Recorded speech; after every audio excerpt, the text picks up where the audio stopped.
Bonjour à toutes et à tous, nous sommes ravis de vous retrouver aujourd'hui pour cette 4e webconférence organisée par le Musée d'archéologie nationale. Alors nous retrouvons aujourd'hui dans le cadre de l'objet du mois du MAN, consacré pour ce mois de mars 2021 au trésor de l'Anilis, un ensemble d'objets datés de l'âge du bronze, découverts dans le Finistère et récemment acquis grâce à la générosité de la Société des Amis du Musée d'archéologie nationale. Nous espérons vous voir aussi nombreux que lors de nos précédents rendez-vous. Nous avons aujourd'hui le grand plaisir d'accueillir Marie-Lou Nordez, que nous remercions chaleureusement d'avoir accepté de présenter à distance et en direct sur Internet ses travaux conduits dans le cadre de sa thèse de doctorat et portant sur la parure en métal de l'âge du bronze moyen en Europe atlantique. Nous avons également le plaisir d'être accompagnés aujourd'hui par Rolande Simon-Millot, conservatrice en chef du patrimoine, responsable des collections du néolithique et de l'âge du bronze au MAN, qui assurera la modération de cette présentation. Concernant les détails pratiques, je vous demanderai de bien vouloir attendre la fin de la présentation de Marie-Lou Nordez pour formuler vos interrogations. Il suffira pour vous donc de les rédiger sur le panneau d'échange qui est situé sur la droite, la droite de votre écran, et donc que nous relayerons à la conférencière. Évidemment, nous ferons au mieux pour répondre à toutes vos interrogations en fin d'intervention. Je laisse maintenant la parole à Rolande Simon-Millot. Je prends la parole très rapidement pour présenter Marie-Lou Nordez, qui est une jeune thésarde qui a beaucoup travaillé sur l'âge du bronze, mais qui parfois s'étend un petit peu sur l'âge du fer, et puis on n'est pas totalement sectaires non plus, nous, les bronziers, et qui a eu l'honneur de recevoir le prix d'Eschlet 2020. Enfin, je pense que c'est quand même Joseph d'Eschlet, un de nos très grands proto-historiens, malheureusement disparu au cours de la Première Guerre mondiale, et qui n'a peut-être pas eu toute la carrière qu'il aurait mérité d'avoir, mais qui malgré tout a marqué durablement notre étude sur l'âge du bronze et aussi également sur les âges du fer.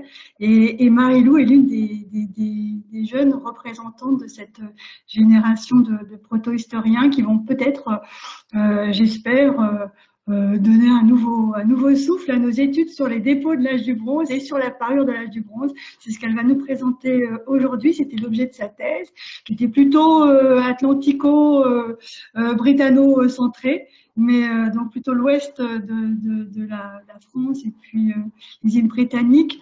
Mais j'espère qu'elle s'étendra davantage sur l'ensemble du territoire prochainement, et notamment qu'elle s'attardera sur nos collections du Musée d'archéologie nationale, de très belles collections. Et c'est en tout cas tout ce que je souhaite pour l'avenir. Je vais laisser la parole à Marie-Lou, et voilà, je vous remercie tous et bonne conférence.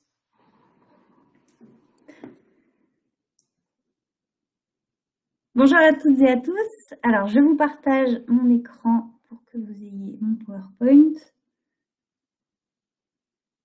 Est-ce que ça fonctionne, Caroline? Juste pour être sûre. Ça fonctionne, c'est parfait. Ok, super. Alors, allons-y. Donc, cette conférence d'aujourd'hui va être dédiée à la parure en métal de l'âge du bronze moyen en Europe atlantique, comme l'a dit Rolande, qui était le sujet de ma thèse. Donc, on va s'attarder sur une période d'environ 2 siècles, entre 1500 et 1300 avant notre ère, grosso modo. Et on va donc entrer dans le détail de cette parure en métal. Alors, avant d'attaquer, simplement, Caroline l'a déjà dit, cette présentation a lieu dans le cadre de l'acquisition d'un lot d'objets, notamment grâce à la Société des Amis du MAN, et un lot d'objets donc qui est réputé comme provenant de l'Anilis dans le Finistère, et sur lequel je reviendrai plus en détail plus tard dans cette présentation. Alors toujours en introduction à l'introduction, et pour que vous sachiez un petit peu mieux à qui vous avez affaire en ce beau samedi après-midi, la présentation qui va suivre est donc basée sur mes travaux de thèse que j'ai soutenus en 2017 à l'Université de Toulouse Jean Jaurès, sous la direction de Pierre-Yves Nissan et de Barbara Ambroster, et qui a été publié en 2019, donc c'est la couverture du bouquin que vous voyez ici, qui est Mémoire 65 de la Société préhistorique française. Donc un doctorat, comme l'a dit Roland, très britanno-centré au sens large. Donc ma zone d'études s'étendait essentiellement sur le nord-ouest de la France et le sud de l'Angleterre, notamment pour tenter d'évaluer les relations qui pouvaient exister entre ces différentes zones. Alors, avant d'entrer dans le vif du sujet de cette parure en métal de l'âge du bronze moyen en Europe atlantique, on va se poser une question qui me paraît vraiment importante, c'est pourquoi ? Pourquoi est-ce qu'on étudie les objets de parure ? Les objets de parure sont des supports privilégiés pour l'étude des sociétés anciennes, car comme c'est le cas dans de nombreuses sociétés traditionnelles, elles peuvent concentrer une quantité remarquable d'informations sur l'identité sociale, économique ou ethnique d'un individu, à l'image de cette femme Peul que vous voyez ici, qui a été photographiée donc au Mali par Barbara Ambroster, que je remercie au passage pour m'avoir autorisé à utiliser ce cliché. Et donc, le nombre, la couleur et l'agencement des différents objets de parure qu'elle porte, ce qu'on appelle sa panoplie ornementale, permet notamment de déterminer son sexe, son statut matrimonial, le nombre d'enfants qu'elle a portés, le groupe ethnique dont elle est originaire, ou encore son statut social au sein du groupe, etc. Donc, la parure constitue un point d'entrée très intéressant pour mieux comprendre certains aspects des sociétés du passé, ce que certains auteurs ont appelé la peau sociale. Dans nos sociétés, on a un petit peu perdu cette fonction de langage symbolique de la parure, mais il existe encore un exemple concret de toutes les informations qui peuvent être contenues dans un seul objet. Et cet exemple, dans nos sociétés actuelles, c'est notamment l'anneau d'alliance, qui est très fréquemment utilisé dans le cadre du mariage dans différents contextes sociaux et religieux, mais dont les modalités de port ne sont pas uniformes. Alors par exemple, il ne va pas orner la même main selon le pays dans lequel on se trouve. Donc c'est plutôt l'annulaire droit en Espagne, hors Catalogne, en Suède, en Norvège, en Bulgarie, mais la main gauche dans d'autres pays, notamment en France. Donc l'appartenance ethnique, entre guillemets, peut jouer un rôle dans les modalités de port. En Allemagne, en Autriche et aux Pays-Bas, les catholiques vont porter l'alliance à l'annulaire gauche, alors que les protestants vont le porter à l'annulaire droit. Donc, le paramètre religieux peut aussi entrer en compte dans la façon de porter cet anneau. Le port de l'alliance était plutôt réservé aux femmes jusqu'au milieu du XIXe siècle, et il s'est progressivement étendu aux hommes à partir du début du XXe siècle, avec une intensification à compter de la Seconde Guerre mondiale. Donc, les modalités de port vont varier selon le genre et vont évoluer dans le temps. Une autre dimension, c'est celle de la transmission. Les alliances de grande valeur sont souvent transmises de génération en génération, mais presque toujours en lignée maternelle, donc de mère en fille, de grand-mère en petite fille.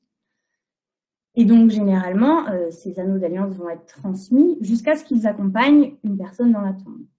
Donc, des bagues de l'arrière-grand-mère peuvent se retrouver enfouies en contexte funéraire plus d'un siècle après leur fabrication. Un dernier niveau d'analyse de cette étude de cas qui peut paraître anecdotique, mais qui nous permet de vous montrer un peu tout cet éventail des possibilités à travers un seul objet.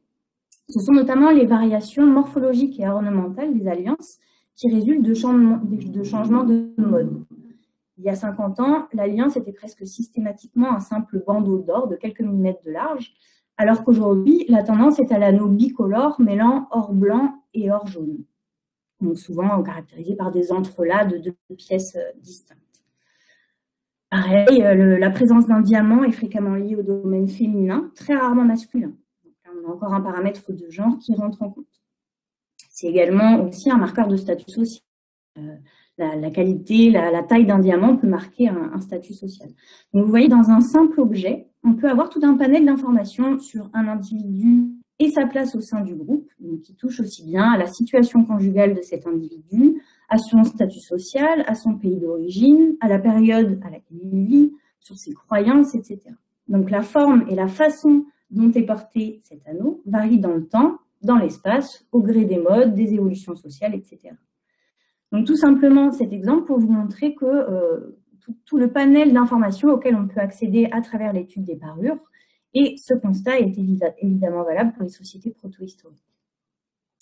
Alors, simplement pour placer les grands cadres de cette parure de l'âge du bronze, je vais vous présenter très rapidement un panorama chronologique de l'évolution des formes de la parure au cours de l'âge du bronze.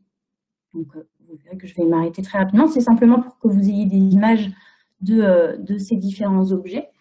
Donc, je vous parle aujourd'hui d'âge du bronze, mais la parure en métal, on la voit apparaître en Europe occidentale dès le néolithique. Donc, dans des contextes néolithiques, on retrouve notamment des objets en or principalement, plus ponctuellement en cuivre. Et donc, dans un premier temps, la métallurgie ne va concerner qu'une petite gamme d'objets de prestige dans lesquels la parure est très bien représentée. Ce sont donc essentiellement des objets en or, je vous le disais, et qui sont presque uniquement retrouvés en contexte funéraire, donc qui accompagnent des défunts.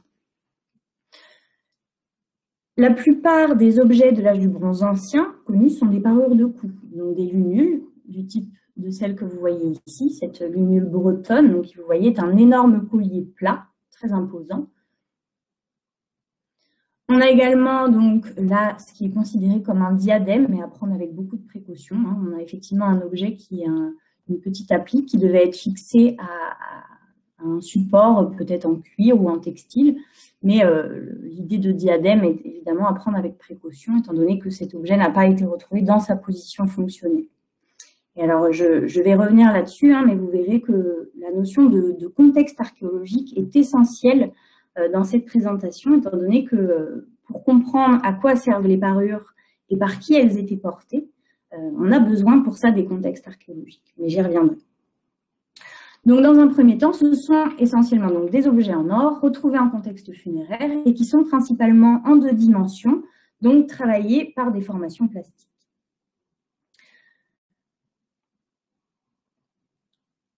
À compter du bronze moyen, on assiste à une diversification de la gamme d'objets produits avec une surreprésentation très importante des parures annulaires. Donc, par parure annulaire, je désigne ici les bracelets et anneaux de cheville, donc ce que vous voyez ici en haut à gauche de la diaporama. On voit aussi des boucles et des anneaux en métal qui apparaissent et une intensification de la production d'épingles, des épingles qui sont déjà produites à l'âge du bronze ancien, mais les formes changent et elles sont beaucoup plus abondantes à compter de l'âge du bronze moyen. Et se développent aussi des torques, ces parures de cou que vous voyez ici, qui sont très souvent torsadées et qui s'achèvent sur des crochets terminés. Et donc à partir de l'âge du bronze moyen, les parures ne sont plus majoritairement en or, elles sont majoritairement en bronze. On ne les retrouve plus en contexte funéraire, alors plus c'est à nuancer, on le verra plus tard. Certaines sont encore, on connaît quelques parures métalliques en contexte funéraire de l'âge du bronze moyen, mais elles sont très très majoritairement retrouvées en contexte de dépôt non funéraire. Alors pour ceux qui ne sont pas familiers avec cette notion de dépôt non funéraire, je vais m'y attarder un petit peu plus tard.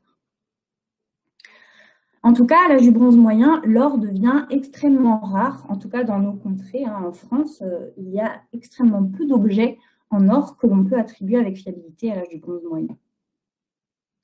Et donc, je vous le disais, une surreprésentation des bracelets et anneaux de cheville par rapport aux autres types de parures.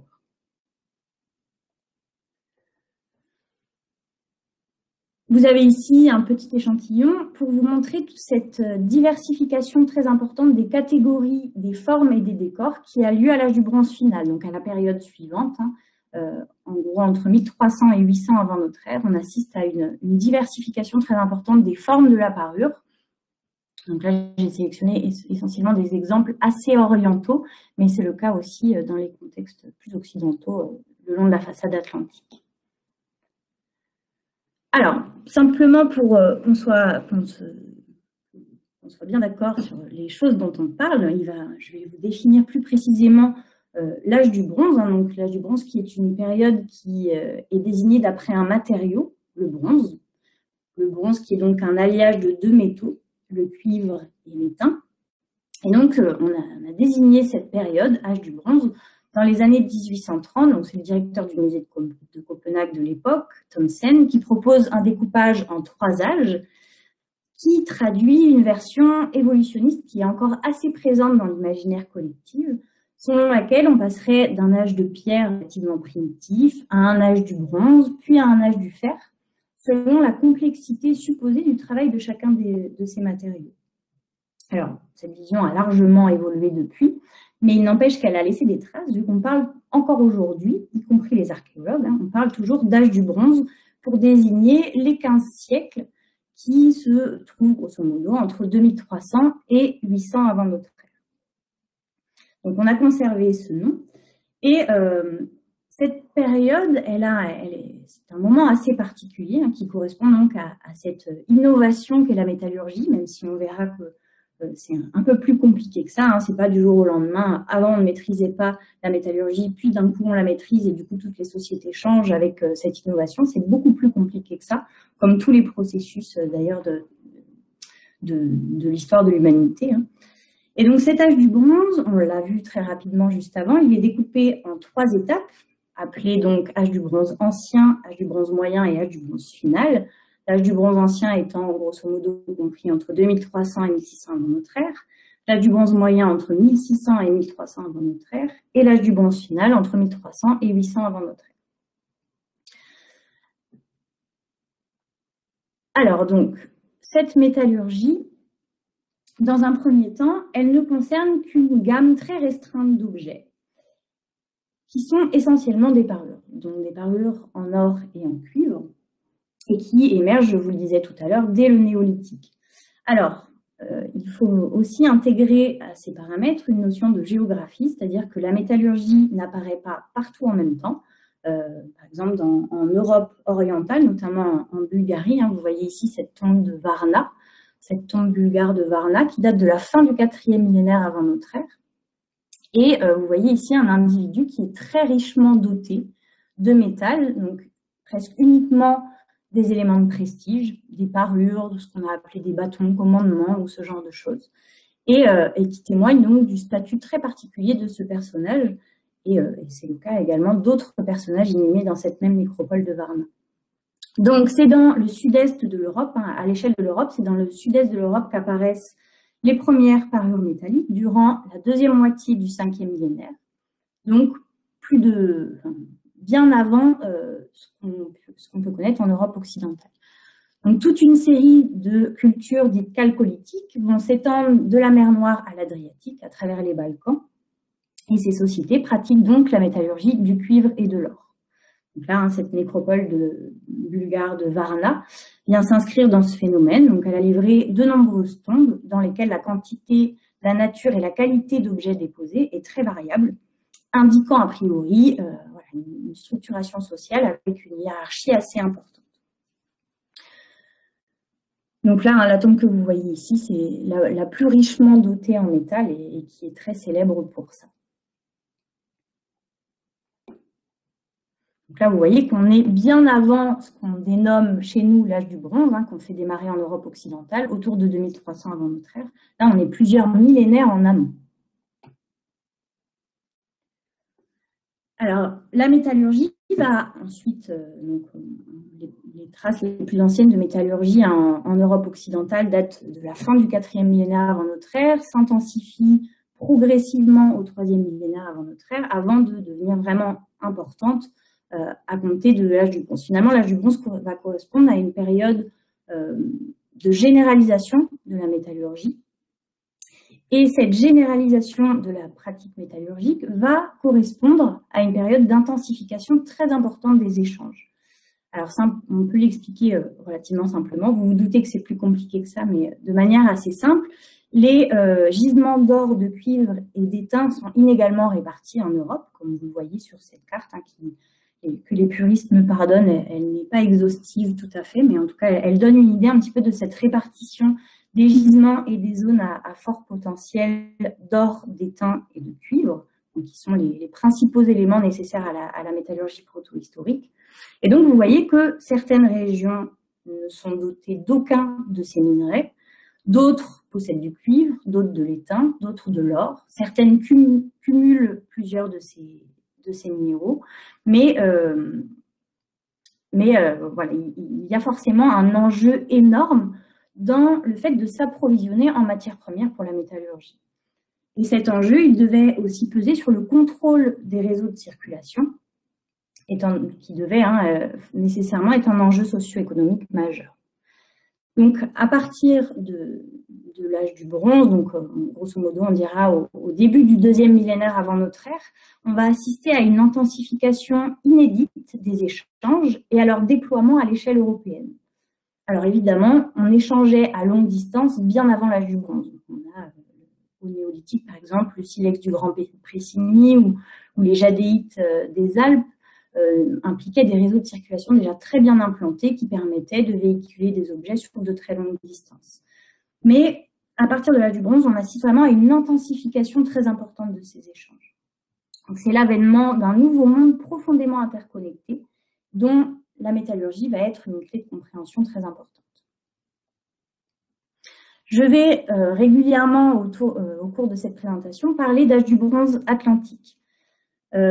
Cet âge du bronze atlantique désigne un réseau, un ensemble géographique, on pourrait le désigner ainsi, au sein desquels les réseaux d'échange sont plus intenses qu'entre cette zone et les zones voisines. Alors, je ne sais pas si c'est très clair, mais finalement, on distingue 4 grands blocs en Europe, l'âge du bronze atlantique, l'âge du bronze nordique, l'âge du bronze continental et l'âge du bronze méditerranéen, qui sont des zones au sein desquelles les objets, les hommes et les idées semblent circuler de manière préférentielle par rapport à des échanges entre les différentes zones.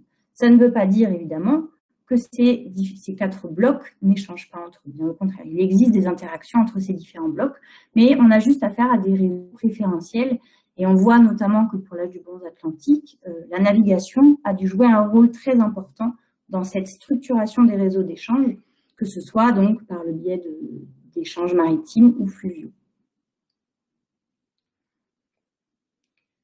Le rôle crucial des métaux pour les sociétés de l'âge du bronze est notamment matérialisé par l'abondance et la diversité des vestiges métalliques. Donc ce sont sur ces vestiges que les archéologues vont essentiellement travailler. Et le métal présente un avantage, c'est qu'il se conserve vraiment assez bien. Donc, à partir du moment où du métal a été enfoui, il y a de grandes chances pour qu'un jour ou l'autre, on le retrouve. Il y a un paramètre important, c'est que les métaux sont des matériaux qui sont recyclables. Ils sont recyclables, c'est-à-dire qu'on peut les refondre à volonté pour en fabriquer de nouveaux objets en métal. Et ce sont des objets qui sont dotés d'une valeur élevée, et ce, dès l'âge du bronze. C'est le cas encore aujourd'hui, hein. L'or a une valeur très élevée notamment, le cuivre dans une moindre mesure. Et donc à partir du moment où un matériau est recyclable et doté d'une valeur élevée, il va de soi que la tendance, d'une manière générale, dans notre mode de pensée en tout cas actuel, va être que un objet de valeur, un matériau de valeur va être recyclé. Donc, il faut imaginer que les hommes de l'âge du bronze ont produit des éléments métalliques, les ont refondus, et il ne nous reste absolument rien de ces différentes étapes. À partir du moment où l'objet est refondu, il a existé, mais nous, on n'y a pas accès à cet objet. Donc, ce cycle production, consommation, recyclage, finalement, pour que nous ayons accès à des moments de ce cycle, il faut que des objets soient sortis de ce cycle. Et c'est le cas, heureusement pour nous, quelque part, au cours de l'âge du bronze, les hommes et les femmes de l'âge du bronze ont volontairement extrait une part très importante de la production métallique. Alors cet enfouissement volontaire, hein, sur la diapo que vous voyez ici, cet enfouissement volontaire, il est principalement matérialisé dans 2 cas, dans ce qu'on appelle donc les dépôts non funéraires et les tombes, donc les contextes funéraires. Il y a évidemment des objets qui ont été abandonnés ou perdus, alors c'est le cas de cette épingle que vous voyez ici. Il y a également des résidus et déchets de métallurgie qui sont retrouvés en très petite quantité sur les sites de production. Mais donc, il faut imaginer que cette matière métallique sur lesquelles tombent les archéologues, ce sont majoritairement des éléments qui ont été extraits volontairement de ce cycle de la métallurgie de transformation. Donc, il y a une dimension sélective dans les objets que nous étudions. Et ça, c'est quelque chose de très important. C'est-à-dire qu'on a accès uniquement à ce que les hommes et les femmes de l'âge du bronze ont bien voulu nous laisser quelque part. Donc, à ce qu'ils ont sélectionné pour être enfouis dans la tombe, pour accompagner les défunts, ou ce qu'ils ont sélectionné donc, dans ce qu'on appelle les dépôts non funéraires. Donc, pour ceux qui ne seraient pas familiers de ce concept de dépôt non funéraire, hein, c'est une pratique qui est tout à fait emblématique de l'âge du bronze et qui consiste à enfouir des ensembles d'objets sans que ces objets n'aient de lien perceptible directement avec des vestiges funéraires. Donc, pour le dire autrement, ce sont des objets qui ont été rassemblés, qui ont été enfouis soit directement dans la terre, soit mis dans une céramique, soit éventuellement placés sous un rocher ou sous une grosse pierre, et sans que nous puissions percevoir de lien avec des pratiques funéraires, donc avec des ossements, qu'ils soient brûlés ou pas. Alors, c'est une pratique qui pose question, hein, surtout à nos yeux actuels, c'est-à-dire que pourquoi, cette question du pourquoi, hein, elle n'est pas tout à fait résolue, même si on commence à entrevoir différentes pistes, mais j'y reviendrai un petit peu plus tard. Donc, ce métal enfoui matérialise et fossilise une quantité d'informations absolument remarquable qui va nous renseigner sur les structures socio-économiques, sur les systèmes techniques ou encore sur certains aspects de la pensée symbolique des populations de l'âge du bronze. Et donc, c'est tout l'intérêt hein, d'étudier ces productions métalliques, c'est de pouvoir accéder à ce panel d'informations.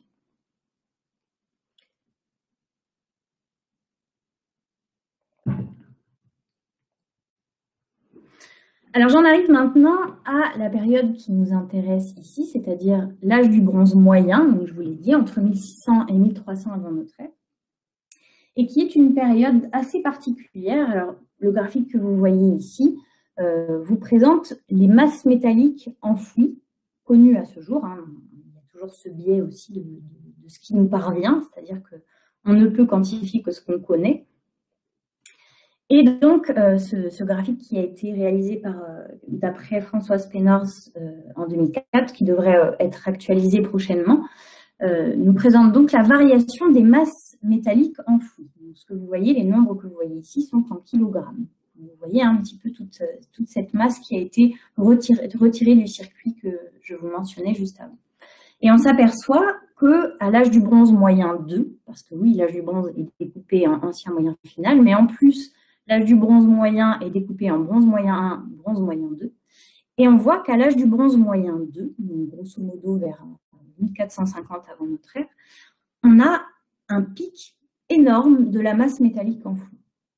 Un accroissement énorme. Hein. Vous voyez qu'en gros, on passe de 194 kg connus à près de 3000 kg connus, de 3 tonnes de métal uniquement pour l'âge du bronze moyen 2. Et cette masse pourrait être augmentée aujourd'hui avec les découvertes qui ont été faites depuis. Donc, ce sont plusieurs tonnes de bronze qui ont été extraites du circuit économique que je vous ai présenté juste avant. Et c'est aussi une période qui correspond à une très forte standardisation des objets sélectionnés pour l'enfouissement. Ce sont presque uniquement des haches et des parures annulaires qui sont sélectionnés pour être enfouis dans l'espace atlantique.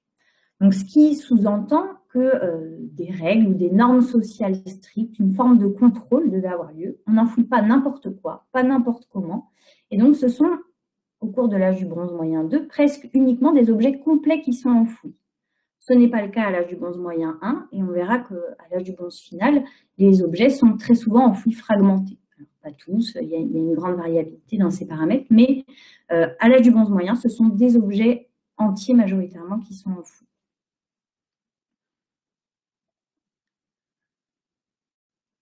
Vous avez ici une carte de ces dépôts de l'âge du bronze moyen 2. Donc, vous voyez qu'on a affaire à une concentration importante dans le quart nord-ouest de la France et le long de la basse et moyenne vallée de la Seine, avec également un l'estuaire de la Gironde dans lequel les dépôts sont très bien représentés.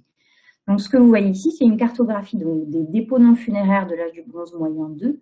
Et donc, je vous parlais de plus de 3 tonnes de métal enfoui au cours de l'âge du bronze moyen 2, avec une très grande majorité, hein, pour ne pas dire la quasi-totalité, des objets qui sont enfouis en contexte de dépôt non funéraire. Donc là, vous avez ici un graphique qui vous représente le nombre de dépôts pondérés par génération. Donc, on a considéré qu'une génération représentait environ 25 ans. Et donc, on estime que 75 dépôts étaient effectués en France par génération.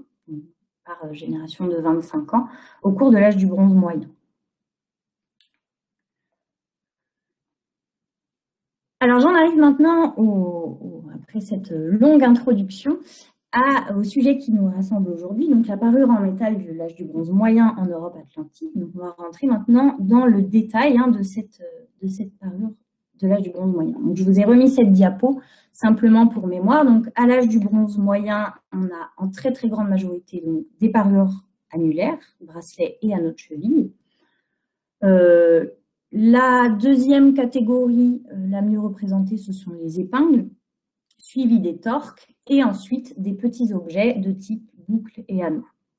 Donc là, pour l'âge du bronze moyen, ce sont environ 2000 objets de parure qui sont connus à ce jour. Environ 2000 objets de parure métallique. Alors, je vous parle de parure métallique, mais simplement pour que vous ayez une idée du panel, il n'y a pas que du métal qui est déposé à l'âge du bronze, donc que ce soit en contexte funéraire ou non. Donc on a, je vous l'ai dit, essentiellement des objets en bronze, mais quelques éléments en or. Vous avez ici ce disque de Ribécourt, qui est un site sur lequel on va revenir un petit peu plus tard. On a également, dans certains contextes, de l'ambre dont les analyses ont permis de démontrer que très souvent, elle provenait de la Baltique, du verre. Alors, pour le cas de cette perle en verre qui vient également de Ribécourt, les analyses ont permis de démontrer qu'elle provenait du Proche-Orient. Et on a ponctuellement, par exemple, des dents d'animaux qui peuvent être utilisées en tant qu'objet de parure. Et probablement, il faut ajouter à cette liste non exhaustive de très nombreux matériaux périssables, mais qui ne sont évidemment pas retrouvés. Donc là, il peut y avoir du bois, de la laine, du cuir, des fleurs, des plumes, etc. Ce sont des choses qu'on connaît très bien dans les sociétés traditionnelles, mais évidemment, nous n'avons pas accès à ces informations-là, hors contexte très particulier, mais voilà, qui ne courent pas les rues, évidemment. L'enfouissement de parures en bronze concerne une grande partie de l'Europe au cours de l'âge du bronze moyen 2, mais se manifeste sous des formes différentes. Donc en Europe centrale et en Europe du Nord, les parures métalliques apparaissent surtout en contexte funéraire, alors qu'en Europe occidentale, elles sont essentiellement retrouvées en contexte de dépôt non funéraire. Donc il y a des endroits, notamment le long de la vallée du Rhône, où on a affaire à des pratiques plutôt mixtes, des zones dans lesquelles on retrouve à la fois des parures en contexte de dépôt non funéraire et en contexte funéraire. Et il y a aussi beaucoup d'endroits où les objets de parure ne sont pas nécessairement sélectionnés pour être enfouis. C'est notamment le cas, par exemple, dans le sud de la France, où on connaît finalement assez peu d'objets qui ont été sélectionnés, d'objets métalliques qui ont été sélectionnés pour l'enfouissement dans ces zones. Il faut bien imaginer, je reviens sur cette dimension sélective, que si les hommes et les femmes ont décidé de ne pas enfouir, que ce soit en dépôt ou en tombe, leur parure à une certaine période, nous ne les retrouvons pas. Ça ne veut pas dire que ces hommes et ces femmes n'étaient pas parés. Bien au contraire, finalement, on n'en sait rien. On n'a pas accès à cette information-là. Donc, alors là, je vais citer José Gomez de Soto, qui serait très content s'il nous écoute, mais l'absence de preuve n'est pas la preuve de l'absence. Donc, ce n'est pas parce qu'on n'a pas d'objet de parure qu'il n'y en avait pas.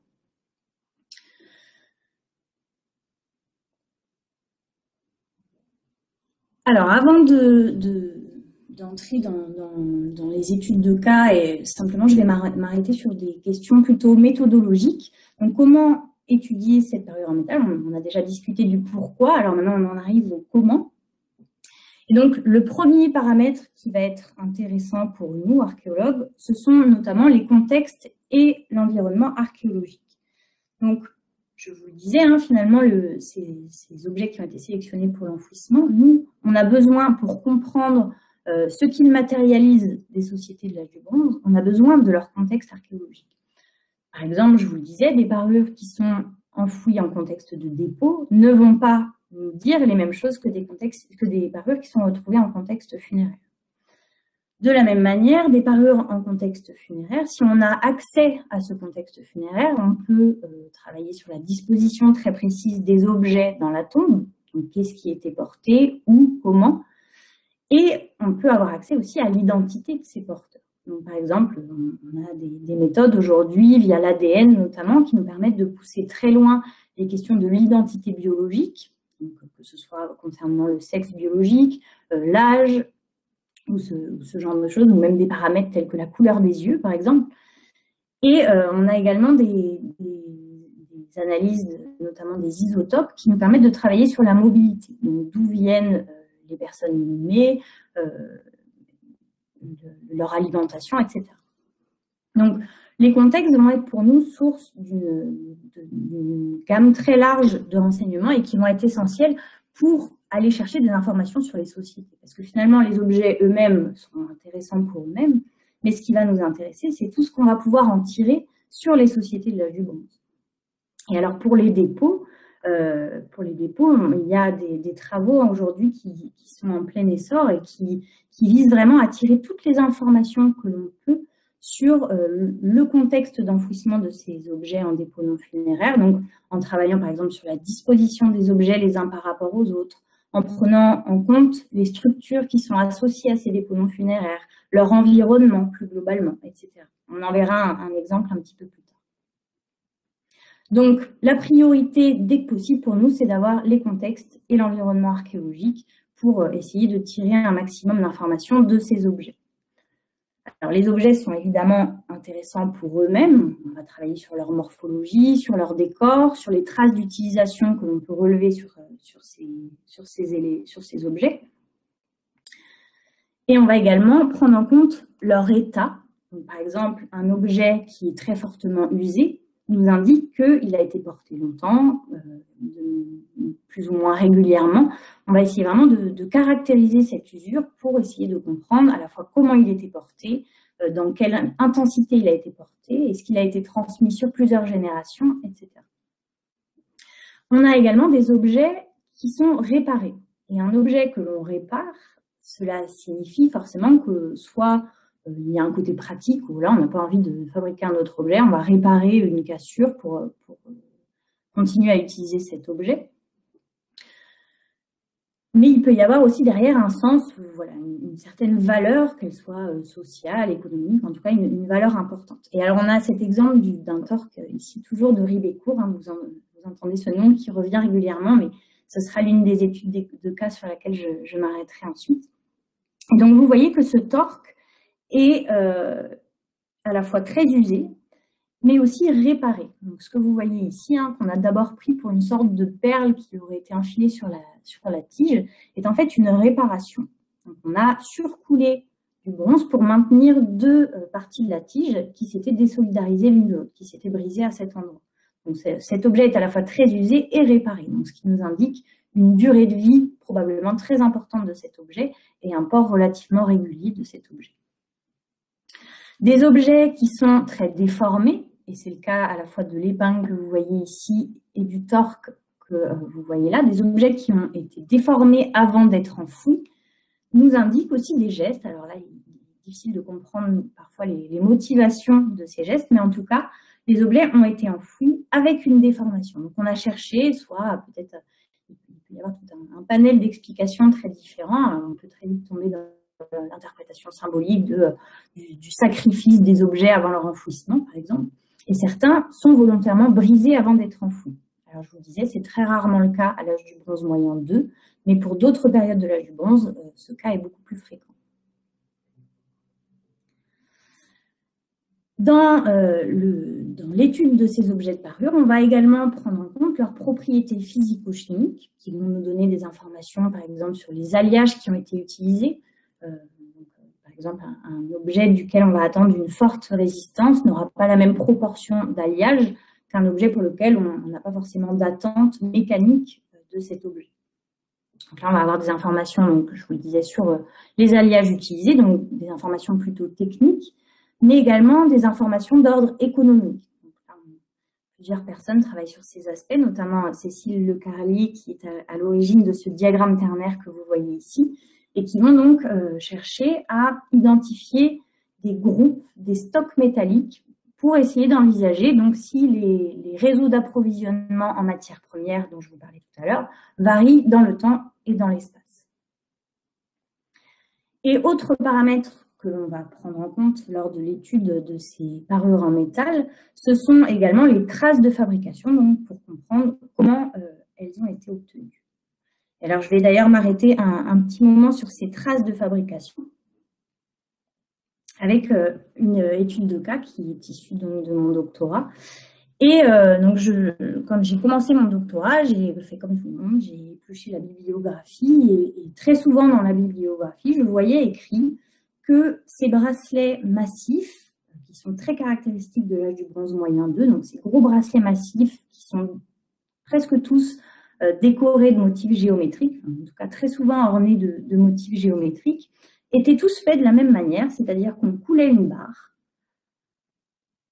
qu'on martelait cette barre sur sa face interne pour donner la cambrure au bracelet, pour lui donner sa forme de bracelet. Puis, on ciselait un décor géométrique sur ce bracelet cintré, on donnait sa forme au bracelet, puis après, on apposait ce décor géométrique dessus par cisure. Et on expliquait que certains objets qui ont ce qu'on appelle donc des méplats, des zones comme ça qui sont toutes aplaties sur l'un des côtés ou sur les deux côtés des bracelets, s'expliquaient par l'usure, les objets étant portés en série et se frottant l'un contre l'autre. Donc ça, c'était une chaîne opératoire théorique. Et l'idée, l'un des objectifs de mon doctorat était de se poser des questions autour de cette chaîne opératoire théorique et notamment savoir si elle était satisfaisante ou pas. Alors, du coup, j'ai travaillé avec des fondeurs de bronze finistériens, Jean-René Chatillon et Patrice Lamou, si jamais ils nous écoutent, c'est l'occasion de les saluer, et donc avec qui on a monté un protocole d'expérimentation pour tester cette chaîne opératoire théorique. Donc, on a coulé des barres de bronze qui respectaient l'alliage que l'on avait pu mesurer sur des objets archéologiques, c'est-à-dire des bronzes à environ 11% d'étain, et avec assez peu d'impureté. On a ensuite procédé au martelage de la face interne de ces barres que l'on avait obtenues par coulée pour essayer donc de les cintrer et de leur donner cette forme de bracelet. Et on y est partiellement arrivé en sachant que cette phase de cintrage implique nécessairement de recuire très souvent le métal, sinon il se brise. Donc le fait de recuire, de réchauffer le métal permet de remettre la structure interne du métal quasiment à zéro et donc d'éviter les cassures. Et après, on a essayé de ciseler ces barres de bronze avec différents matériaux. Alors, on a d'abord essayé avec des ciselets qu'on appellera archéocompatibles, qui se voulaient dans des matériaux qui étaient compatibles avec l'âge du bronze moyen. Alors, ça a été un échec total. Et donc, on est passé à des matériaux plus durs et on est arrivé à de l'acier. Et même avec de l'acier, on n'est pas parvenu à attaquer cette barre de bronze et à créer un décor digne de ce nom sur cette barre de bronze. Donc, vous voyez là, le résultat que vous voyez ici, c'est le résultat obtenu avec des ciselets en acier. Donc, vous voyez qu'on a réussi à créer des impacts, mais on est bien loin de pouvoir créer des motifs géométriques du type de ceux que vous avez pu voir sur certains bracelets que je vous ai déjà montrés. Alors, du coup, c'est posé la question de la décoration. Donc, on a lancé d'autres sessions d'expérimentation autour de cette question de la cisure et de la création du décor. Donc, notamment en collaboration avec deux bijoutières, l'une qui était joaillère et l'autre qui était orfèvre, donc Barbara Ambroster et Camille Loubatière, donc qui sont toutes deux familières du travail du métal et notamment de ses gestes. Et donc, on a exploré différentes pistes pour tenter de ciseler le bronze. Donc, on a essayé donc, avec du silex, avec du quartz, avec différents types de ciselets dont on avait martelé les tranchants pour les rendre durs. Mais, encore une fois, tous ces essais se sont soldés par des échecs. Donc, c'est posé une question, c'est si on n'y arrive pas, alors ça ne veut pas dire que ce n'est pas possible, évidemment, il y a tout un pan de paramètres qu'il faut prendre en compte et que nous ne pouvions pas forcément intégrer, liés par exemple donc à la fois à la composition du métal, aux températures de recuit, est-ce que le bronze est trempé directement après avoir été coulé ou non, ce genre de choses, ce genre d'actions peuvent provoquer des réactions chimiques qui modifient les propriétés du métal et donc peut-être faciliteraient cette opération de la ciselure. Il n'empêche que la question s'est posée Et qu'en parallèle donc, de ces expérimentations, moi, je continuais mes observations sur différents objets. Et alors là, je vous présente ici un cas d'école, qui est un bracelet du dépôt de Sermizel dans l'Yonne. Et donc, vous voyez que sur ce bracelet de Sermizel, on a plusieurs indices qui ne laissent aucun doute sur le fait que cet objet a été obtenu par la technique de la fonte à la cire perdue. Je vais revenir sur la définition précise de cette technique juste après. Mais vous voyez donc que sur ce bracelet, on a des défauts qui se superposent au décor, d'autres qui viennent recouper le décor, c'est ce que vous voyez ici à droite, et on a également sur cet objet des traces de modelage, qui nous indiquent donc que c'est bien une matière relativement malléable qui a été travaillée, et donc le métal n'est pas une matière malléable, évidemment. Donc là, c'est posé la question d'une autre chaîne opératoire que celle théorique qui était proposée dans la bibliographie.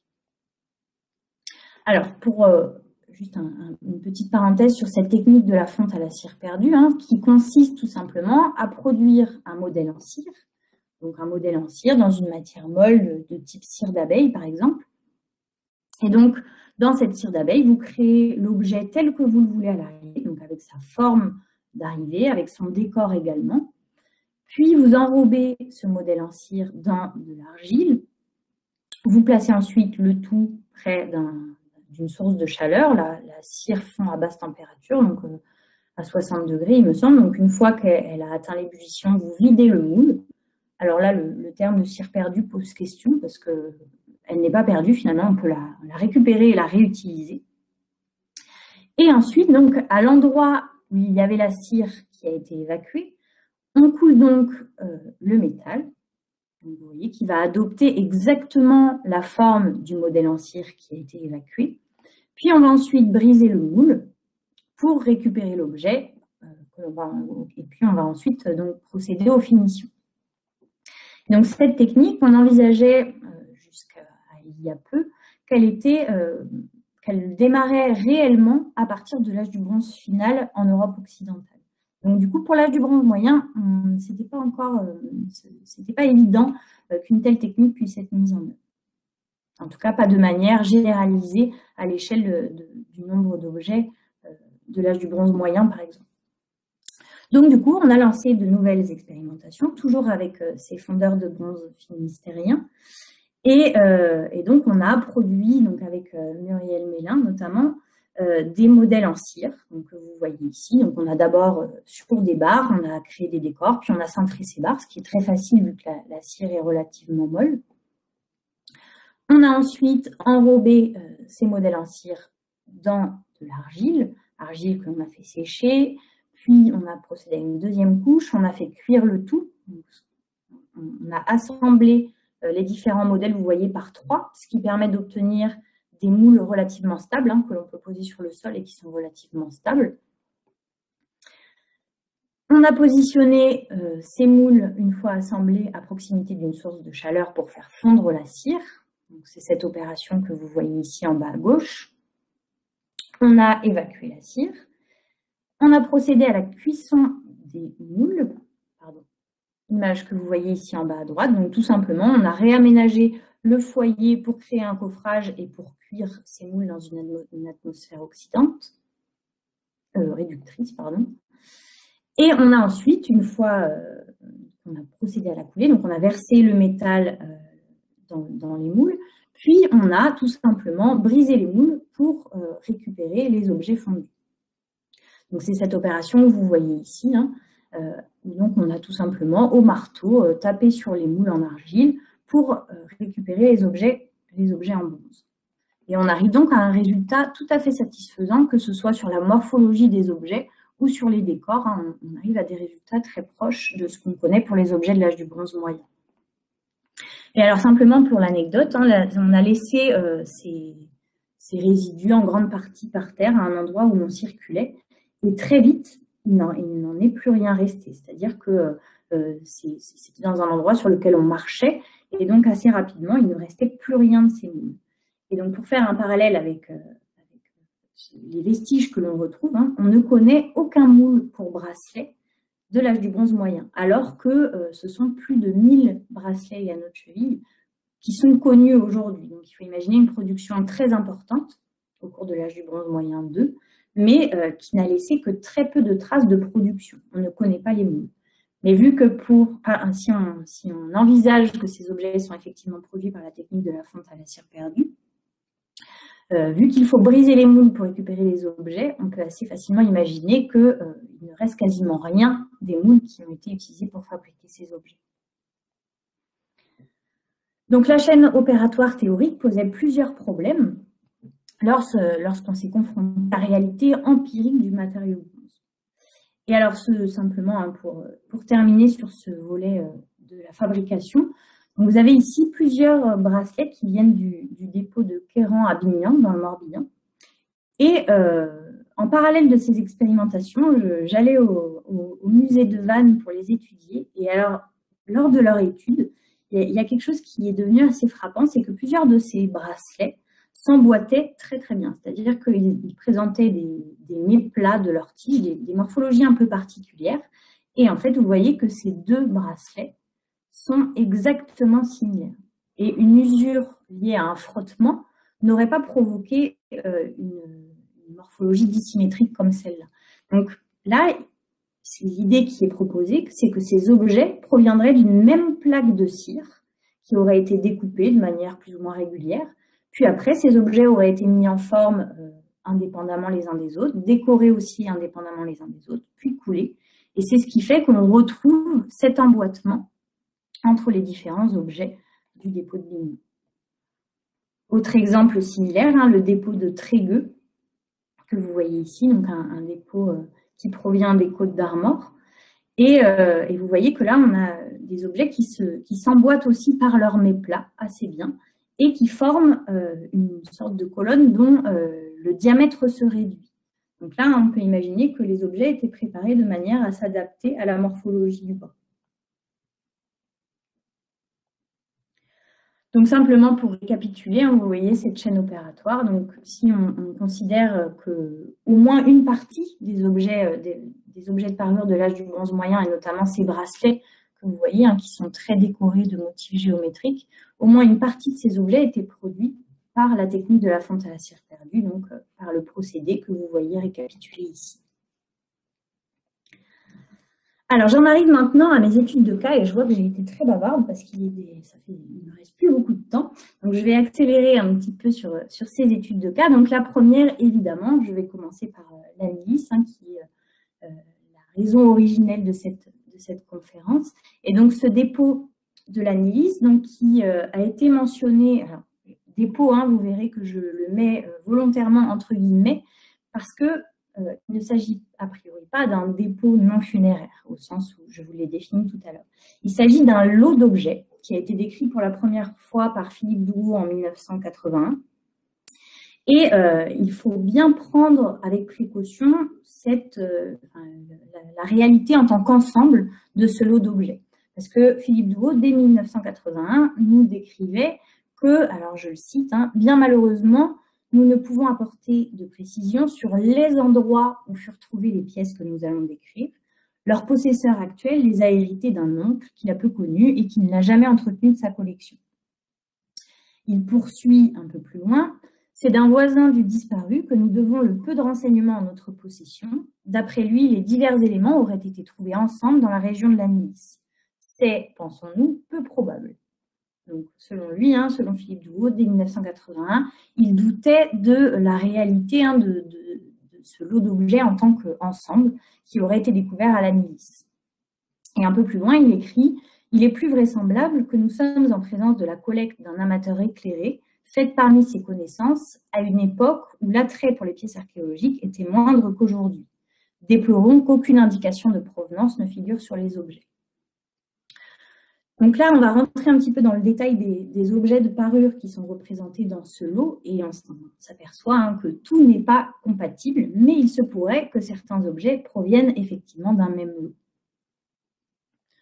Donc parmi ces objets du lot acquis grâce à la Société des Amis du Man, on a notamment deux fragments d'épingles, celle que vous voyez à gauche, qui est un fragment d'épingle à tête en anneau, ce que les collègues britanniques appellent des quoit-headed pins, et celle de droite, qui est donc une épingle du type de l'annélis, je vais y revenir juste après, que les collègues britanniques ont regroupé pour former un grand groupe des Picardy pins. Parmi les objets de parure qui étaient associés au lot de l'annélis à l'origine par Philippe Douau, donc dans cette collection qui visiblement rassemble plusieurs éléments de provenance différentes, il y avait également 2 bracelets en bronze que vous voyez ici, qui sont d'un type très particulier sur lequel je vais revenir juste après. Alors là, on voit que les deux, normalement, si tout s'était passé normalement, j'aurais avant cette conférence eu l'occasion d'étudier de mes propres yeux le dépôt de l'annélis et donc de confronter un petit peu ces 2 fragments pour voir si, par exemple, leur patine, leur aspect permet d'envisager qu'ils proviennent d'un même dépôt. Mais bon, voilà, confinement et Covid oblige, ça n'a pas été possible. Donc le premier fragment, celui de l'épingle à tête en anneau que vous voyez ici, vous voyez que les épingles à tête en anneau, on les connaît assez bien, et notamment dans le sud de l'Angleterre. C'est un type qui est très bien représenté dans le sud de l'Angleterre.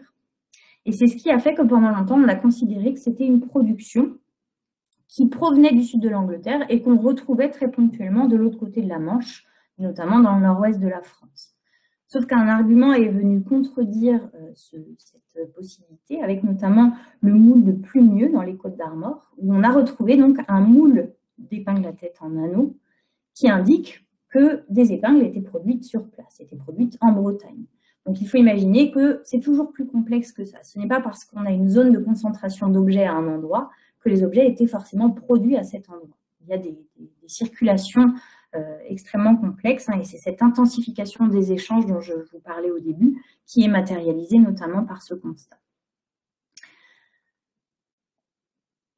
Alors, des épingles à tête en anneau, vous voyez qu'on en a de différents types. Donc celle qui provient de l'annélis que vous voyez ici présente un anneau qui est d'une morphologie assez différente des autres exemplaires contemporains, qui est plat comme celui de cette grande épingle que vous voyez ici, qui est mise à la même échelle que celle de l'annélis. Donc ici, vous voyez que l'anneau est beaucoup plus important et il est ici décoré. Donc là, ça vaudra le coup de pousser plus loin l'étude de cet objet pour essayer de l'inscrire dans cette production des épingles à tête en anneau. J'en arrive maintenant à la Picardy pin, donc cette petite épingle du groupe de Picardie et qui a donné son nom aux épingles du type de l'annélis, qui est un type que j'ai proposé dans mon doctorat, et dont vous voyez la distribution sur la carte ici. Donc vous voyez des objets que l'on retrouve à la fois le long de la façade atlantique, le long de la basse vallée de la Seine, mais aussi dans le sud de l'Angleterre, donc une distribution assez éparse. Et donc, ce type de l'annélis, il est caractérisé à la fois par des épingles avec un renflement de la tige, que vous voyez ici, et une bélière latérale, donc un petit anneau qui devait permettre probablement de fixer cette épingle peut-être à un vêtement, ou en tout cas à une pièce textile. Il y a des chances. Alors, vous voyez ici ces bracelets dont je vous parlais tout à l'heure. Et alors là, on a affaire à des bracelets très particuliers, du type du Lividique, un site finistérien dans lequel on a retrouvé plusieurs exemplaires de ces bracelets et qui sont caractérisés par un système de fermeture très particulier. Donc, vous voyez qu'une pièce est dotée de tenons, alors que le reste du corps du bracelet est doté de mortaises pour accueillir les tenons. Et ça, ce type, on le retrouve principalement dans le Finistère, vraiment à l'extrême ouest de la péninsule bretonne, et on en retrouve quelques exemplaires isolés ailleurs en France. Donc là, on peut regretter que ces objets aient disparu en cours de route et qu'il n'ait pas fait partie de la vente au cours de laquelle a été acquis le lot de l'annélis. Alors, vous voyez ici maintenant ces épingles très particulières. Alors, pour ceux qui ont suivi la présentation de Roland de jeudi, vous les avez vues plus en détail. Et donc, ce lot d'épingles est très, très particulier et c'est ce qui jette notamment le doute sur l'existence de ce lot d'objets en tant qu'ensemble. C'est que les épingles équivalentes que l'on connaît, les épingles similaires à celles-ci que l'on connaît, vous voyez qu'elles ne se retrouvent que en Europe centrale et orientale, notamment concentrés le long du Danube, et on n'en connaît aucun exemplaire en France. Donc, attribuer ces 5 épingles à l'anilis en ferait vraiment des extraterrestres, hein, dans le paysage des productions métalliques de l'âge du bronze moyen. Alors, pourquoi pas, en soi, il y a plein d'anomalies qui nous surprennent, et c'est tant mieux, mais la question se pose vu le peu de fiabilité en tant qu'ensemble de ce lot d'objets.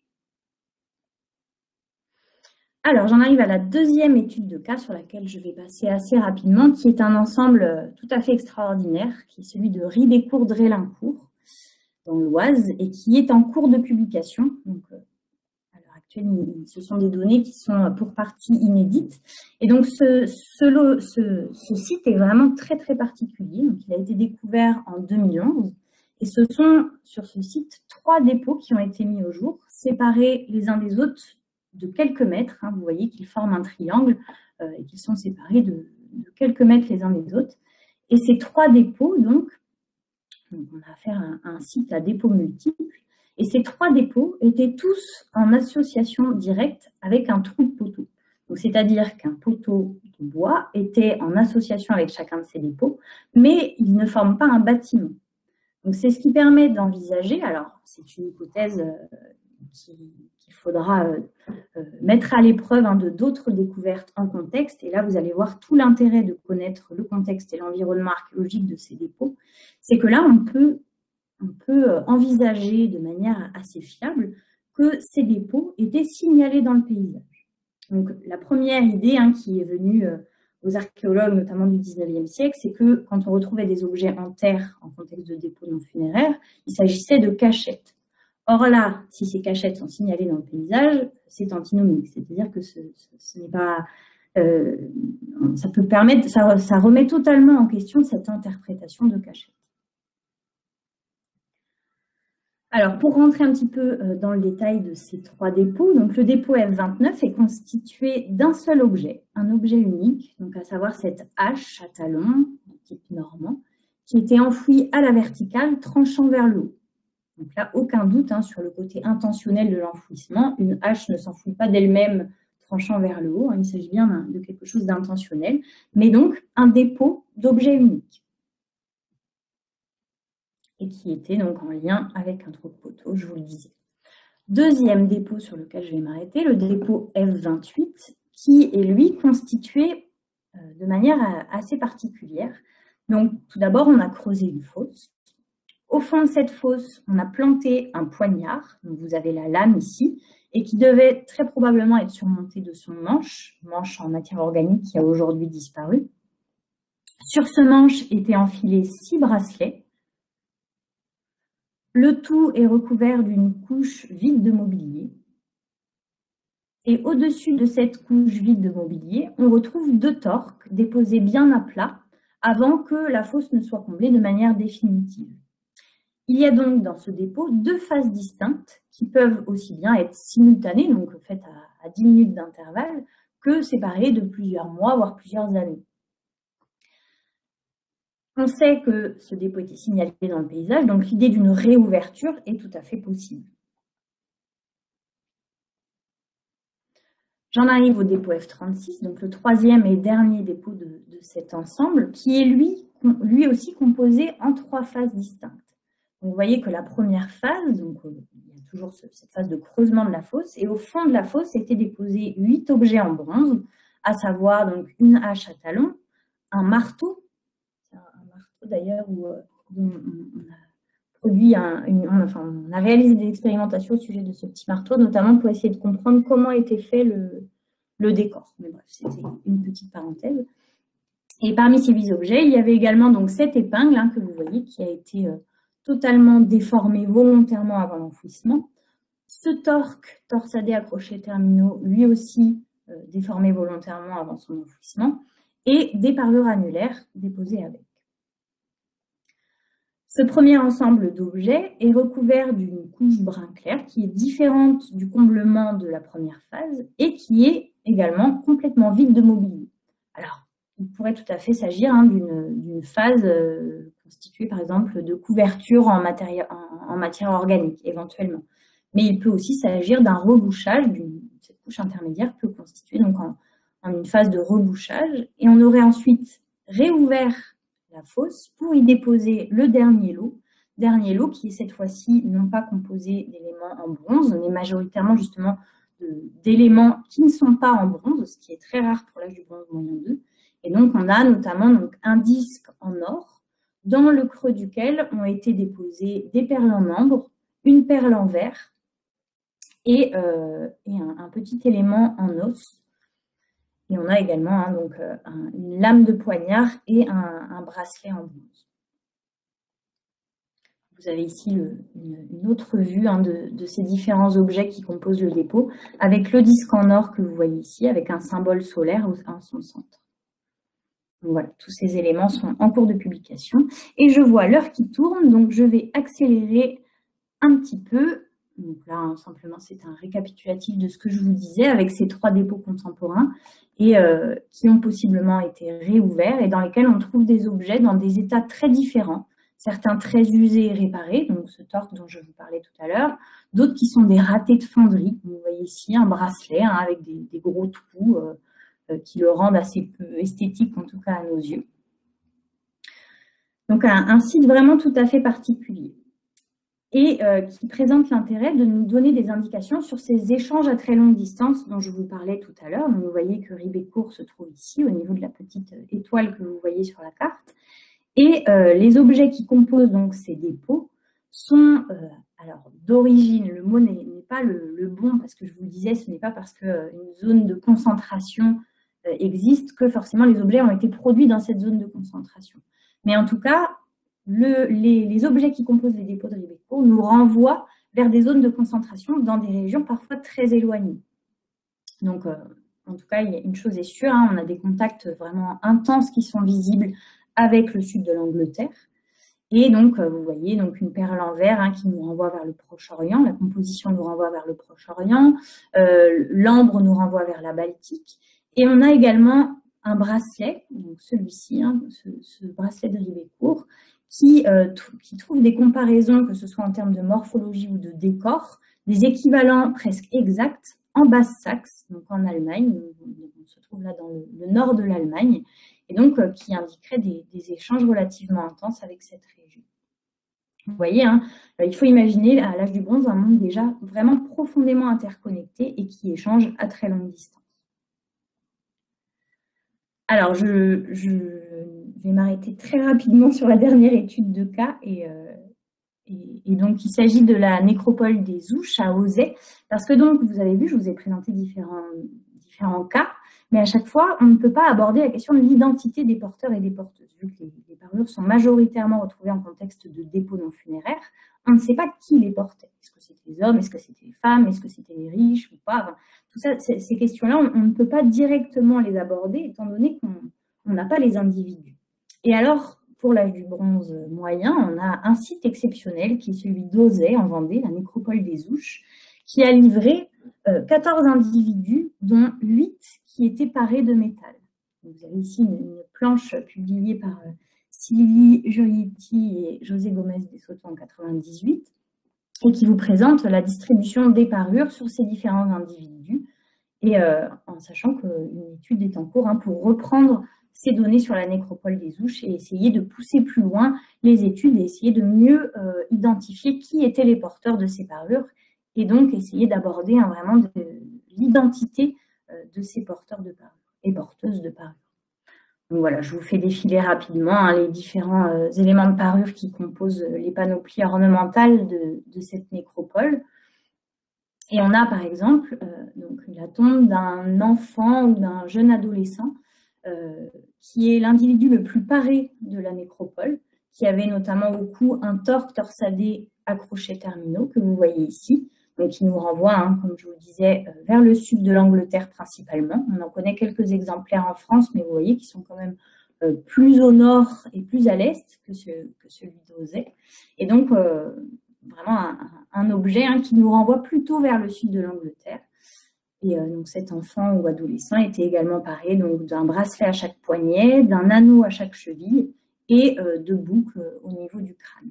Et vous voyez qu'au torque était associée une dent de canidé qui était reliée au torque par un fil en bronze. Donc pour terminer, je m'arrêterai là-dessus, vous l'avez vu, les parures sont des objets au statut particulier qui véhiculent de nombreuses informations. Alors le challenge pour nous, c'est d'accéder à ces informations, ce qui est majoritairement possible d'après les contextes archéologiques, et j'insiste encore une fois là-dessus, les objets déconnectés de leur contexte ont un intérêt pour eux-mêmes, mais ce sont vraiment les contextes qui nous donnent systématiquement les informations les plus importantes. Ce sont donc les parures d'excellents indicateurs des échanges qui ont eu lieu parfois sur de très longues distances, on l'a vu avec Ribecourt, et qui se trouvent donc au cœur de pratiques particulières. Je vous remercie pour votre attention. Donc là, c'est bon. Merci beaucoup, Marie-Lou, pour cette présentation passionnante, richement illustrée et très complète, tant sur les aspects typochronologiques, culturels, sociaux, technologiques, sur un temps imparti finalement assez court. On pourrait vous écouter des heures. C'était vraiment passionnant. Alors, on a des premières questions qui arrivent. Je peux également laisser la parole à Rolande, si Rolande veut ajouter quelque chose, et je vais vous transmettre. Oui, bien, Rolande.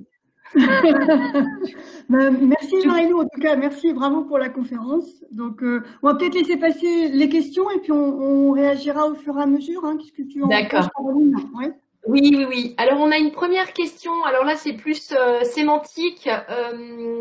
Monsieur Louisy, en tout début d'intervention, nous a demandé pourquoi l'emploi de avant notre ère. Pour lui, il considère que c'est avant Jésus-Christ. Alors, je peux répondre à la question. Évidemment, avant notre ère est une locution qui est utilisée pour nommer les années, les siècles ou les millénaires avant l'année supposée de la naissance de Jésus-Christ. Donc, finalement, avant notre ère, avant Jésus-Christ, c'est la même locution.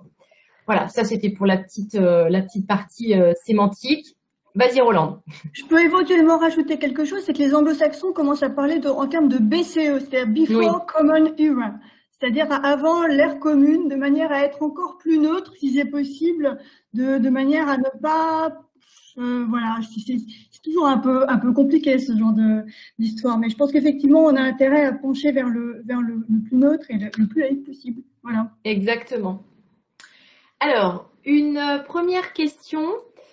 Quelles étaient... Alors, il y a plusieurs questions dans une formulation, donc je vais essayer de synthétiser. La personne nous demande quelles étaient les populations les plus riches, c'est-à-dire, est-ce qu'on pouvait observer une sorte de distinction entre les producteurs et les consommateurs, ou est-ce qu'il y avait une distinction sexuelle?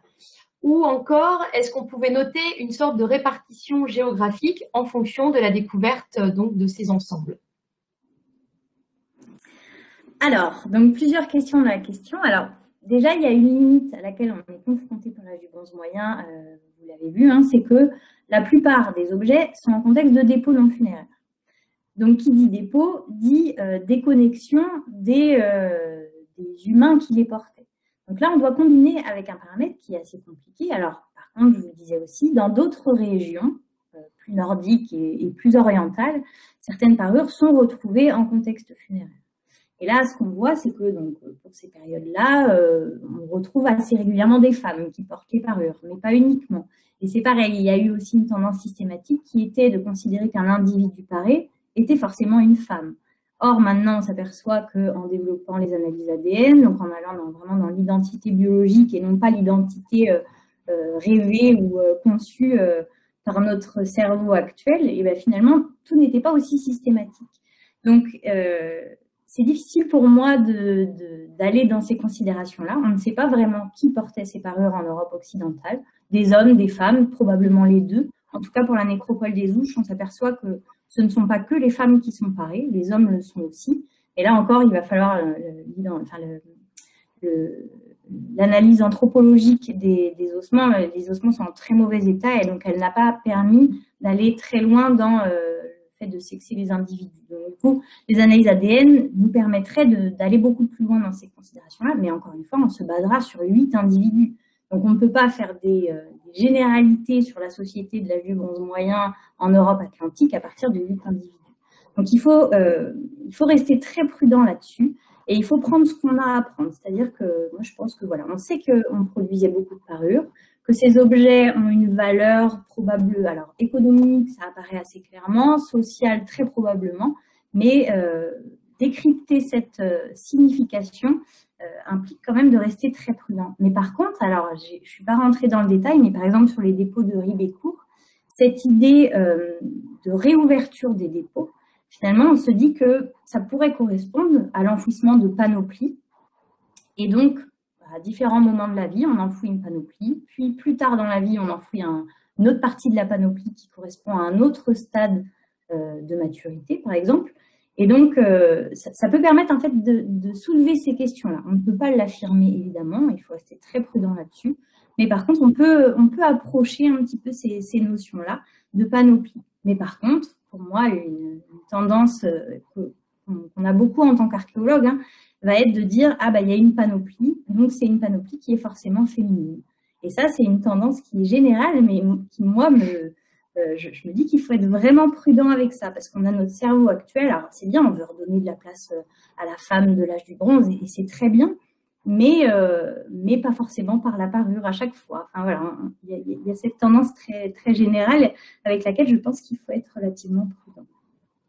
Et après, il y avait la question de la géographie et de la hiérarchisation sociale. Bah, finalement, la réponse va être un peu la même, c'est-à-dire qu'on ne sait pas exactement qui les portait. Alors, il y a plein de gens qui ont réfléchi à des modèles théoriques en combinant toutes les informations qu'on avait à notre disposition sur les pratiques funéraires, sur l'habitat, sur l'alimentation, sur vraiment toutes les informations à la disposition des archéologues pour essayer de modéliser tout ça et d'essayer de comprendre comment fonctionnaient ces sociétés.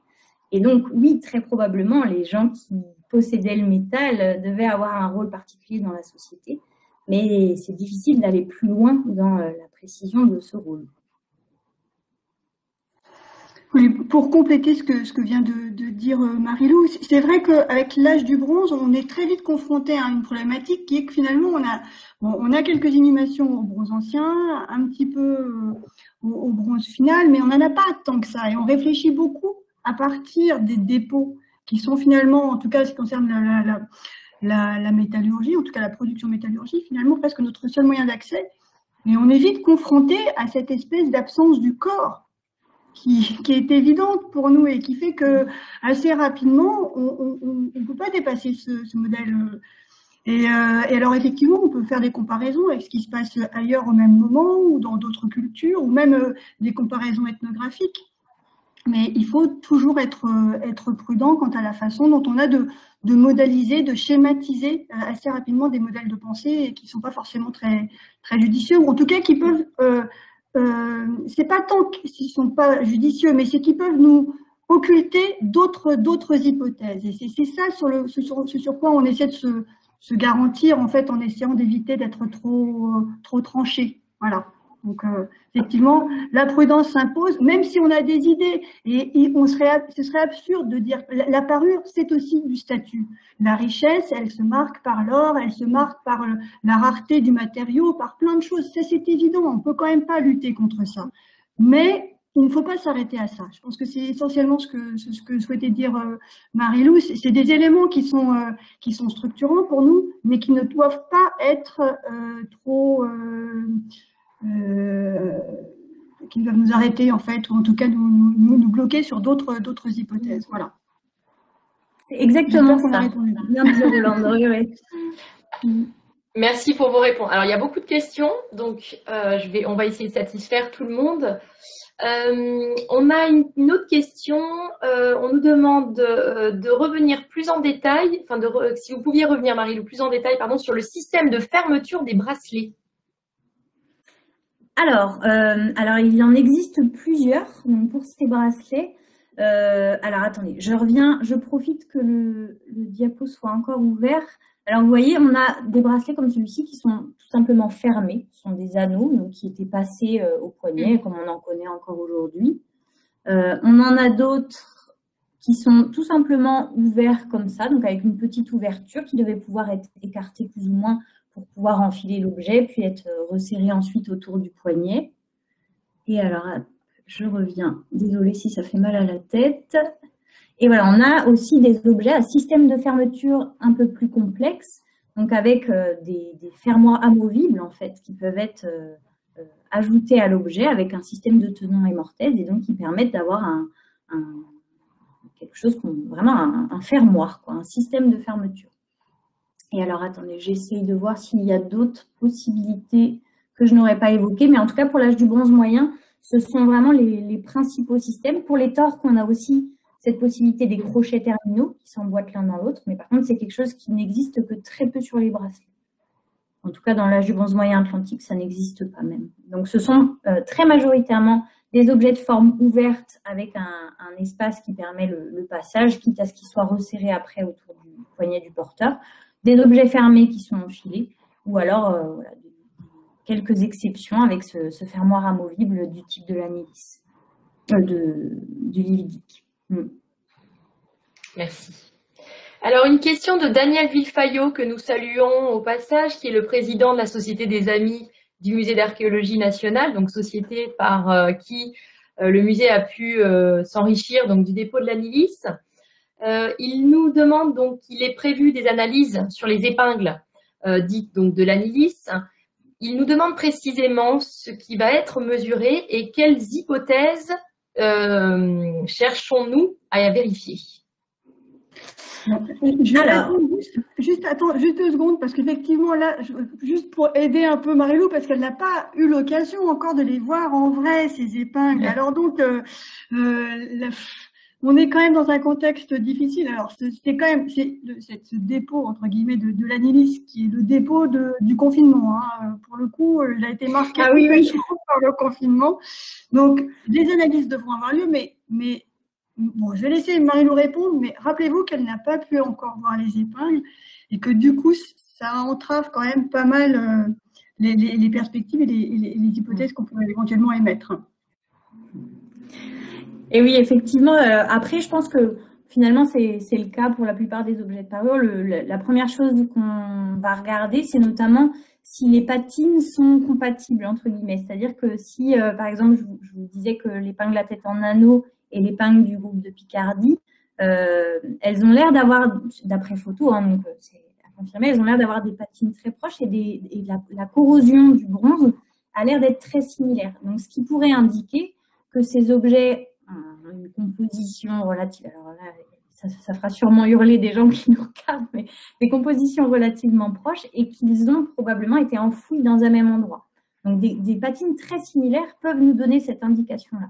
Mais des patines très différentes ne permettent pas de dire que des objets proviennent de 2 ensembles différents. Des fois, dans un même ensemble, on a des patines très différentes. Donc, ce n'est pas un argument, mais par contre, si les 2 patines sont vraiment proches, ça pourrait être un argument en faveur d'éléments qui proviendraient d'un même dépôt.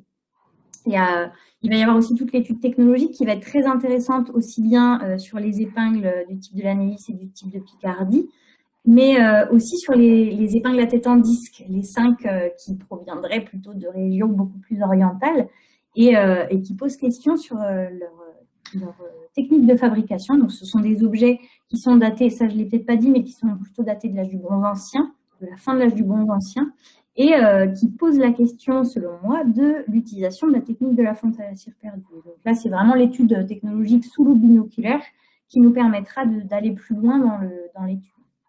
Et alors après, je ne sais pas, il faudra qu'on discute de tout, mais éventuellement, si des analyses de composition peuvent être réalisées sur ces objets, ça nous permettra aussi de poser la question, est-ce qu'ils ont été réalisés au cours d'une même coulée? Et par exemple, donc, je pense notamment à l'épingle à tête en anneau et celle du type de Picardie, où là, les informations de composition du métal vont être intéressantes pour essayer de voir si ces objets ont une composition similaire ou pas, appartiennent à des groupes de composition proches ou non. Tout ça, on va pouvoir soulever des questions intéressantes. Pour compléter ce que vient de dire Marie-Lou, sur ce travail-là, Moi, la question de la fonte à la Serpertu, elle m'intéresse bien, parce que quand on regarde la composition des décors, notamment, c'est quand même assez frappant. Il y a des choses qui sont quand même assez troublantes, je trouve, et qui sont très, très intéressantes d'avoir de très près ensemble. Mais ça, je suis tout à fait d'accord. Et puis, par ailleurs, il faut enfin, pour l'instant, il faut qu'on puisse les examiner ensemble. On les examinera aussi avec les ingénieurs du laboratoire des musées de France, parce que ce sera assez intéressant d'avoir leur regard par rapport à ces objets. C'est vraiment des spécialistes. Et donc, je pense que pour l'instant, on ne se prive de rien. Enfin, tout est possible, tout est ouvert. On verra un petit peu ce qui est faisable. Et on va bien évidemment essayer d'en savoir plus, essayer de comprendre cet ensemble tout à fait intrigant d'épingles à tête en disque de la milice. Alors, autre question. Vous ne mentionnez que des armes avec des lames de petite taille. Estimez-vous que les armes longues n'aient pas été considérées comme des parures, même cérémonielles? Alors, je n'ai pas considéré les armes comme des parures, parce que donc, si on raisonne en termes de catégories fonctionnelles, on va distinguer, donc, on va faire des grosses patates, la parure, l'armement, l'outillage, etc. Donc, du coup, la parure et l'armement ne sont pas dans les mêmes patates. Donc, moi, je n'ai pas parlé de l'armement, en fait, dans cette présentation. Par contre, il y a quelques images qui ont défilé, notamment dans des dépôts dans lesquels il y a des éléments d'armement, et effectivement, ce sont uniquement des lames très très courtes. Par contre, on connaît des épées beaucoup plus massives et beaucoup plus imposantes, beaucoup plus longues, mais qui sont, pour l'âge du bronze moyen, essentiellement retrouvées en milieu humide, très peu en contexte de dépôt non funéraire. On les retrouve plutôt dans les fleuves et les rivières. Et donc, voilà, là ce que je vous ai montré n'est absolument pas révélateur de ce qu'étaient les armes à l'âge du bronze moyen, étant donné que je vous en ai montré très très peu. Pour faire une petite blague, sans doute, mais non seulement les armes et les parures, c'est pas la même patate, mais des fois, c'est pas le même genre non plus. A priori, on a tendance même à les genrer très rapidement, ce qui peut être aussi une erreur, d'ailleurs. Mais bon, voilà, on n'est pas à l'abri d'une certaine caractérisation abusive, parfois. On en revient à ce qu'on disait tout à l'heure, oui. Ouais, ça va très vite, de dire une tombe dans laquelle il y a des parures, c'est une femme, une tombe dans laquelle il y a des arbres, c'est un homme, et on s'aperçoit que c'est jamais aussi simple que ça, quoi. Et donc, il y a vraiment un enjeu important de sortir de ces schémas complètement guidés par des représentations mentales qui posent question, forcément. Alors, une autre question.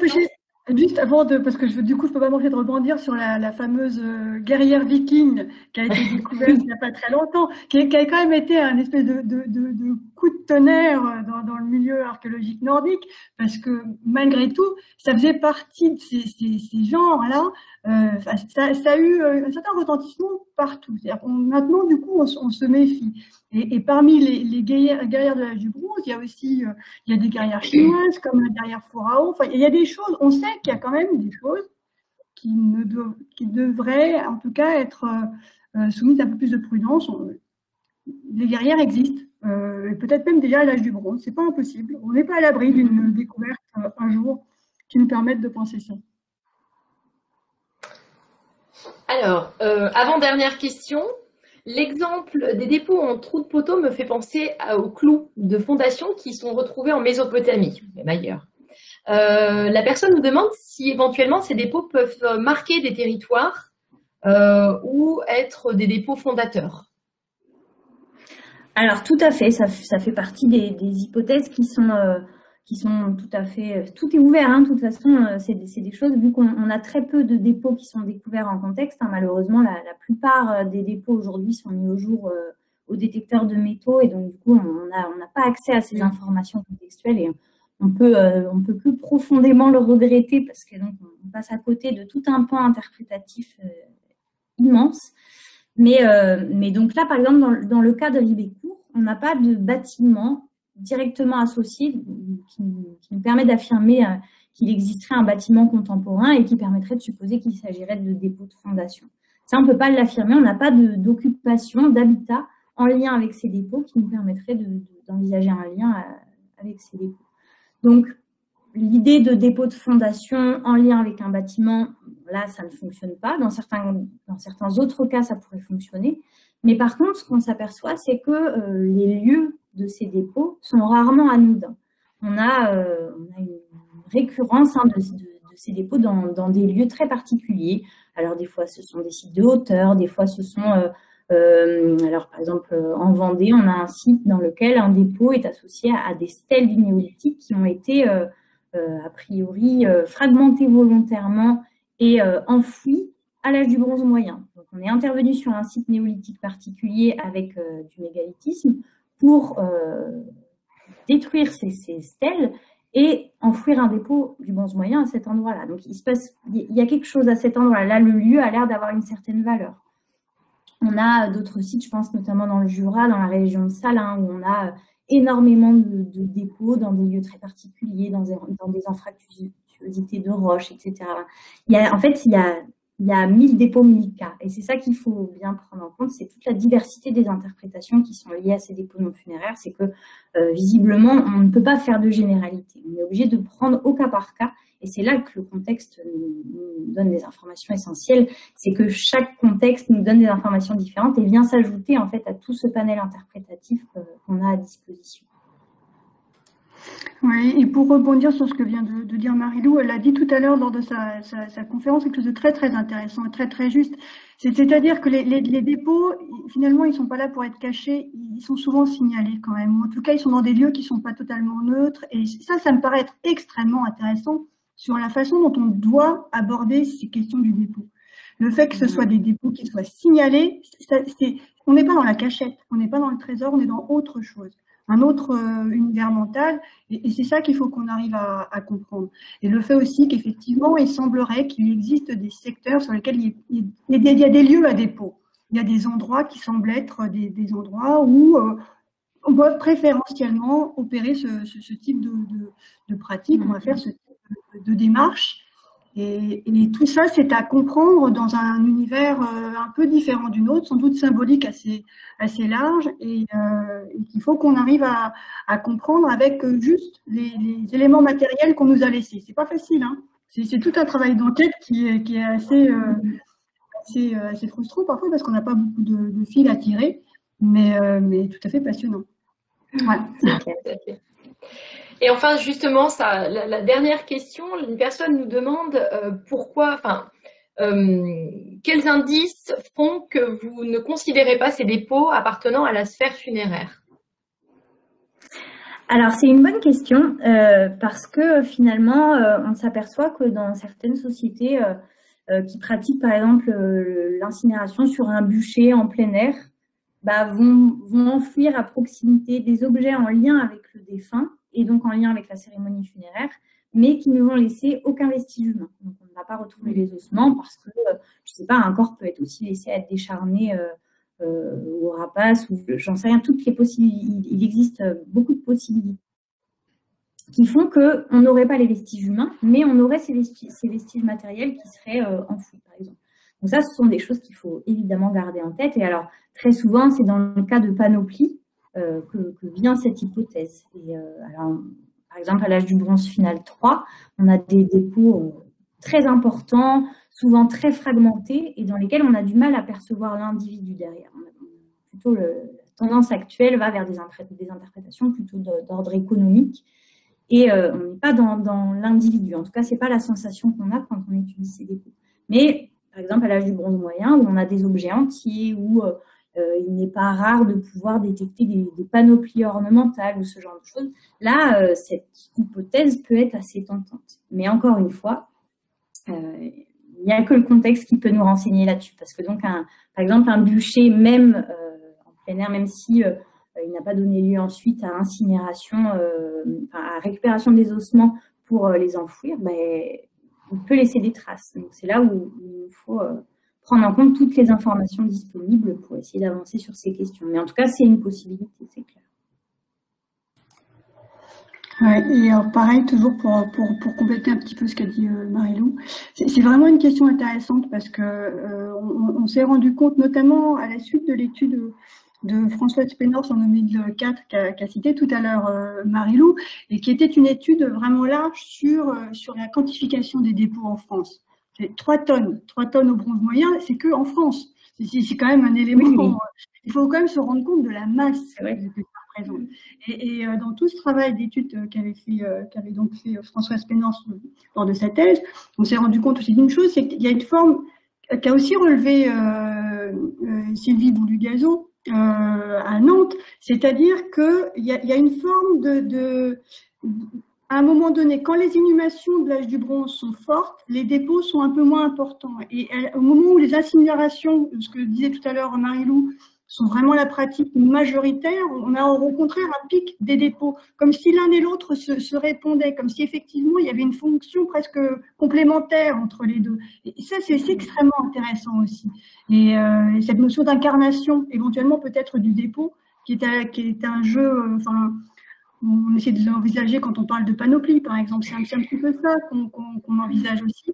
Ça, c'est des questions très, très intéressantes sur lesquelles on a du mal à trancher parce que là encore, on n'a pas beaucoup d'éléments quand même, mais qui se posent, bien évidemment. La question de la panoplie funéraire ou du dépôt, c'est une vraie problématique en soi.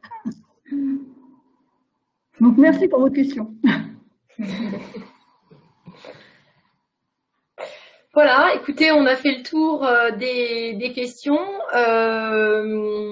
Nous vous remercions d'avoir suivi cette webconférence. Vous étiez environ 70 spectateurs sur la durée de la conférence, donc ce qui est très bien. Vous pouvez retrouver les 3 précédentes conférences en ligne sur le site internet du Musée d'Archéologie nationale. Et nous vous donnons rendez-vous samedi prochain pour une prochaine webconférence qui portera cette fois-ci sur la restauration des objets archéologiques présentée par Clotilde Proust. Marie-Lou, Rolande, je peux vous laisser le mot de la fin. Bon, je vais laisser Marie-Lou. Merci Marie-Lou encore d'être venue nous avoir présenté tout ce travail. J'espère qu'on aura l'occasion de toute façon de se revoir assez rapidement. Alors, j'espère en présentiel un jour, peut-être quand même, enfin, notamment autour de ces épingles de la milice. Et puis on a pas mal de choses à voir. Mais en tout cas, merci beaucoup. Ben, pour finir, merci beaucoup à vous deux, Caroline et Rolande, pour votre invitation. C'était très chouette d'avoir cette occasion. Ça m'a permis de me replonger dans ma thèse qui commence à dater un tout petit peu maintenant. Et c'est pas si vieux, mais c'était quand même il y a 3 ans. Donc voilà, ça permet de remettre le nez dedans et c'est plutôt sympa. Et bon, ben voilà, c'est vrai que même si le contexte n'est pas forcément favorable et que j'aurais évidemment préféré faire cette conférence de vive voix avec des vrais gens, ben c'est quand même très chouette d'avoir des occasions comme ça de présenter ses travaux puis d'écouter ceux des autres aussi. Donc, merci de permettre ça. Et puis une bonne journée à toutes et à tous. Merci Marie-Lou. Merci Marie-Lou, merci Rolande et bon après-midi. Portez-vous bien. À bientôt. Au revoir.